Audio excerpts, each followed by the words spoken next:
America വല്ലാത്തൊരു പ്രതിസന്ധിയിലൂടെയാണ് കടന്നുപോകുന്നത്.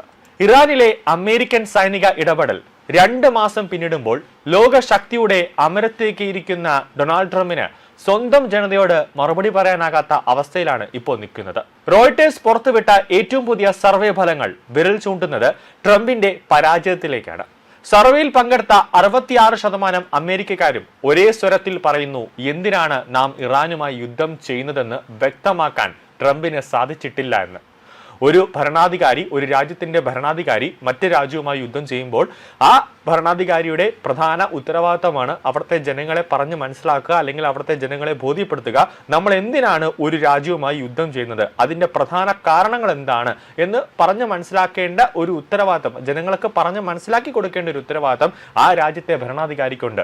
ഇവിടെ ട്രംപ് അമേരിക്കയിലെ ജനതയോട് ഒന്നും പറഞ്ഞിട്ടില്ല ഞാൻ എന്തിനാണ് ഇറാനെ യുദ്ധം ചെയ്യുന്നതെന്ന്. അമേരിക്കയിലെ സൈനികരോട് പറയുന്നു ചെന്ന് ഇറാനെ ആക്രമിക്കാൻ. അതാണ് ഇപ്പോൾ ട്രംപ് ചെയ്തുകൊണ്ടിരിക്കുന്നത്. മൂന്നിൽ ഒരു റിപ്പബ്ലിക്കൻ അംഗം പോലും സ്വന്തം നേതാവിന്റെ യുദ്ധലക്ഷ്യങ്ങളെ സംശയത്തോടെ കാണുന്നു എന്നത് ഭരണകൂടത്തിന് വലിയ തിരിച്ചടിയാണ്. ഫെബ്രുവരി 28 ആരംഭിച്ച അമേരിക്ക ഇസ്രായേൽ സംയുക്ത സൈനിക നീക്കം ഇന്ന് അമേരിക്കൻ ജനതയുടെ സാമ്പത്തിക ഭദ്രതയെ തന്നെ ബാധിക്കുന്ന തരത്തിലേക്ക് വളർന്നിരിക്കുന്നു. മിസൈലുകളെക്കാൾ കൂടുതൽ ഇന്ന് ലോകത്തെ ഭയപ്പെടുത്തുന്നത് എണ്ണവിലയാണ്. ഇറാൻ സ്വീകരിച്ച തന്ത്രപരമായ നീക്കങ്ങൾ അമേരിക്കയെ പ്രതിരോധത്തിലാക്കിയിരിക്കുകയാണ്.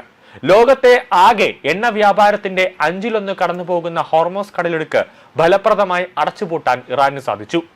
അമേരിക്കൻ യുദ്ധക്കപ്പലുകൾ ഈ ജലപാത തുറക്കാൻ ശ്രമിക്കുന്നുണ്ടെങ്കിലും ഇറാന്റെ ശക്തമായ പ്രതിരോധം അവരെ തടയുകയാണ്.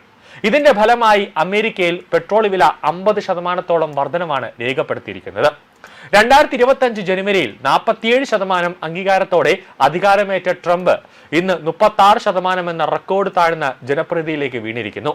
അമേരിക്കൻ കുടുംബാംഗങ്ങളുടെ സ്വകാര്യ സമ്പാദ്യത്തെ യുദ്ധം നേരിട്ട് ബാധിച്ചു തുടങ്ങിയതോടെ ജനരോക്ഷം ഇരമ്പുകയാണ്. ഗ്യാസ് വില വർധനവിന് ഉത്തരവാദി ട്രംപ് ഭരണകൂടമാണെന്ന് 65% പേരും വിശ്വസിക്കുന്നു. എന്തായിരുന്നു ഈ യുദ്ധത്തിന്റെ യഥാർത്ഥ ലക്ഷ്യം? ഇറാനിലെ ഭരണമാറ്റമാണോ അതോ അവരുടെ ആണവ പദ്ധതികൾ തകർക്കലാണോ? ഈ ചോദ്യങ്ങൾക്ക് വ്യക്തമായ ഉത്തരം ലഭിക്കുന്നില്ല.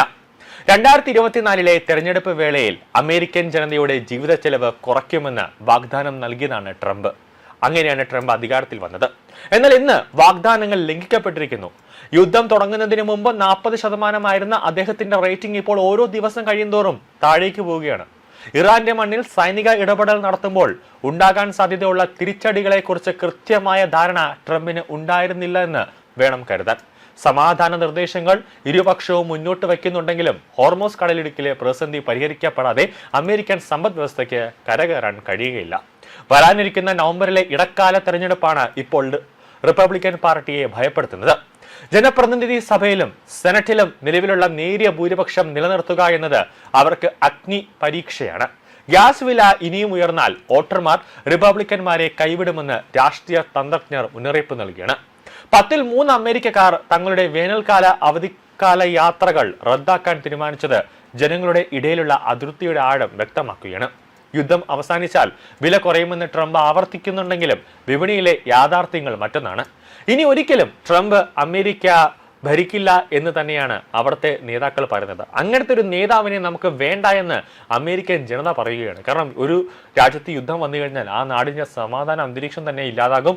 ആ നാട്ടിൽ വലിയ രീതിയിലുള്ള വിലവർധനവുണ്ടാക്കും. അതാണ് ഇപ്പോൾ അമേരിക്കയിൽ സംഭവിച്ചുകൊണ്ടിരിക്കുന്നത്. അതുകൊണ്ടാണ് ഇനി ട്രംപിനെ പോലെയുള്ള ഒരു ഭരണാധികാരി അമേരിക്കയിലേക്ക് വേണ്ട എന്ന് ജനങ്ങൾ ഒന്നടക്കം പറയുന്നത്.